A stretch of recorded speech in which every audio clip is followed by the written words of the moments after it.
Kusimaha wasiirka wasaaradda qorsheynta iyo horumarinta qaranka Soomaaliland uu heliyo wasiir ku-xigeenka wasaaradda qorsheynta agaasimaha guud ee wasaaradda qorsheynta iyo agaasimaha waaxda suduudda ee wasaaradda qorsheynta iyo horumarinta qaranka Soomaaliland ayaa kulan la yeeshay wafdi sare oo ka socda dowladda Jarmalka uu hogaaminayo mas'uul sare oo ka socday wasaaradda iskaashiga dhaqaalaha iyo horumarinta ee dowladda Jarmalka dhanka mas'uulka waxaa kulankaasi ku weelinayay safiir ku-xigeenka waddanka Jarmalka oo fadhiya magaalada Nairobi iyo mas'uuliyiin sare oo ka kala socday hay'adaha horumarinta u qaabilsan waddanka Jarmalka ee ka howlgala gudaha Soomaaliland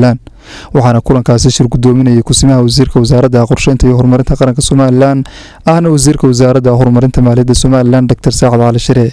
kulankan oo ahaa mid saacada qaatay kadib ayaa markii uu kulanku soo dhamaaday waxaa faahfaahin ka bixiyay kulankaasi dhexmaray wafdiga wasiir ku-xigeenka wasaaradda qorsheynta iyo horumarinta qaranka Soomaaliland injineer Xuseen Ibraahim Buuni waxaana hadaladiisii kamid ahaa waxaanu wasaaradda qorsheynta iyo horumarinta qaranka ku qaabilnay wafdi ballaaran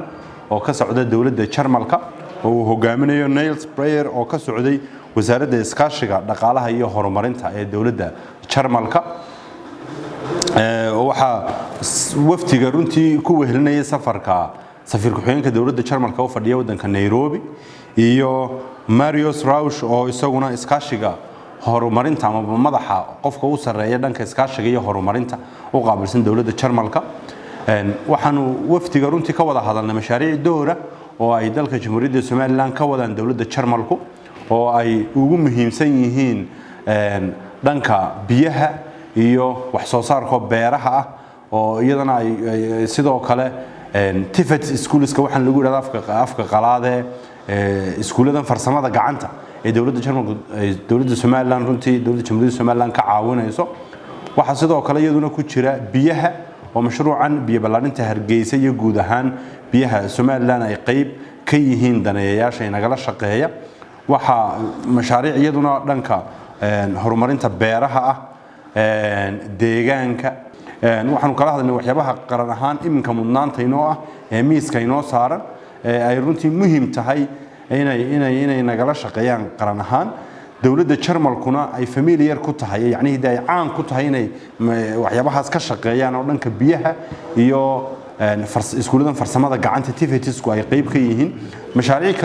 kala duwan oo fara badan bay runtii waddanka ka wadaan oo aan runtii uga mahad celinay waxyaabaha aan runtii isla taabanay beeraha oo kale in dalkani yeesho wax soo saar uu iskaga filnaado dhanka wax soo saarka oo cuntadan faraha badan leh dalka dibadiisa aynu kala soo degnay 85% kor u dhaafsiisan inaynu bal qayb dalkeena kala soo baxno oo inuu inagu gacmaheena intaynu ku beerano gacmaheena kala soo baxno waxaynu bal ugu yaraan inagu cuni lahayn aynu inagu la soo baxno sidii markaa wixii ka dambeeya